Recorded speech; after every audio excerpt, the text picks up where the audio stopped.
5, 4, 3, 2, 1, 0. All engine running. Liftoff. We have a liftoff. This is About Space, America's return to space, with news and information on our U.S. space program.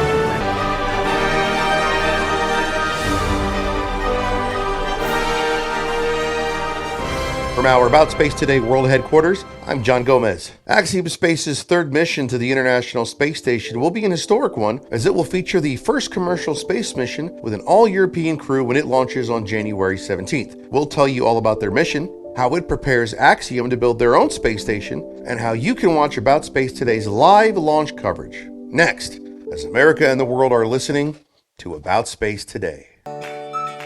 Ever dream of an island getaway at an all-inclusive resort? Or going on an island-hopping cruise to multiple island destinations? See sun-bleached beaches and swim in the azure waters of the Caribbean Sea. Call today for your special discount prices to your island getaway. This is a special offer for About Space by calling 877-747-8631. And let's go and explore the islands of the Caribbean. Welcome back. When it launches on January 17th, Axiom 3 will make history. The mission is led by Axiom Space's Michael Lopez Alegria of Spain, its pilot Walter Villaday of Italy, and mission specialists Alper Gezeravcı of Turkey and Marcus Wan of Sweden. What will these 4 astronauts be doing on the space station for 14 days? Well, it's not all pictures and freeze-dried food. There will be a number of experiments conducted by the astronauts in support of each of their country's space agencies. However, one of the more important missions they will focus on will be using the microgravity conditions of low Earth orbit to conduct experiments and technology demonstrations across a range of scientific disciplines, including human health, medicine, cell biology, materials, and even gastronomy. One of the main focuses of this research will be the facilitation of longer-lasting human missions, habitability in space, and even CPR. We train astronauts, I think, for 2 different reasons when it comes to CPR. The first is that it seems like it's relatively easy to perform CPR just as anyone, but it actually takes very specific training to know where to push on the chest, how fast and how deep to push to do effective compression. And then the second reason why we teach our crew members is because NASA astronauts, ESA astronauts, all of these other government astronauts are trained to a certain level of medical care. And we believe that it's important for our astronauts to also have the same standard to be able to render assistance just like every other astronaut crew member.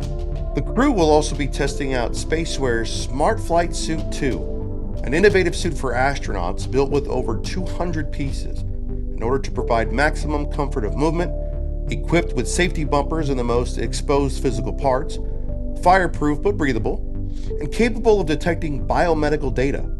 In June of 2023, Axiom 3 pilot Walter Villaday had the opportunity to wear Smart Flight Suit 1 on a Virgin Galactic mission and talked about how it works. I'm very proud to dress this suit. It's been a kind of combination of different fields. So the people, and they are over here in the room, so please engage with them and they can provide even more details compared with the ones that I can give you.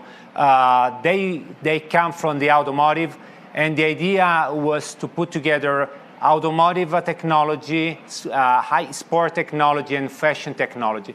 So this is supposed to be a smart suit. That means at this time, the fabric that composes the suit is anti-flammable, is fire resistant, is anti-magnetic. It can resist all the fabric and the zippers till to, if I'm not mistaken, I will ask eventually Marcello to complement, to 8 Gs.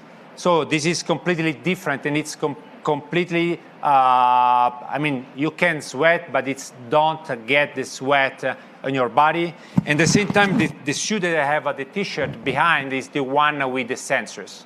So now the challenge that I propose them is to integrate these 2 pieces. Mm-hmm. So we are going to develop the spaceflight suit in second version that is supposed to have the sensors integrated into the fabric of the suit. Axiom's missions to the International Space Station are tremendous opportunities for their scientists and researchers to continue to gather data as Axiom prepares to build its own commercial space station.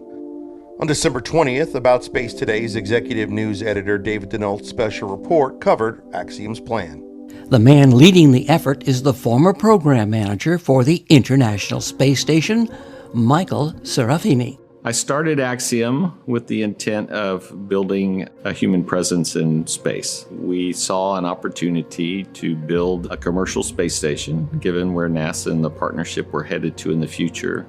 It made it very clear they were not building the next low Earth orbit platform, that they were going to seed that to commercial, but more importantly, they said, we have a lot of need for a platform in low Earth orbit. So when this opportunity came up and nobody was raising their hand to say, we'll do it, a big push for me was, hey, has to happen for us to be successful. This is where the torch has to be picked up. So Dr. Cam Gafarian, the co-founder of Axiom Space, and I got together and decided we would go build that commercial space station. You can learn more about Axiom's space station goals by listening to David's special report on your favorite podcast platform. Make sure you check out our Facebook page, AboutSpace.today, for launches and landings, and invite your family and friends to listen weekly. Be sure to join Space Coast News editor Don Meyer every Friday for America in Space. To our listeners around the world and here in the U.S., thanks for joining me.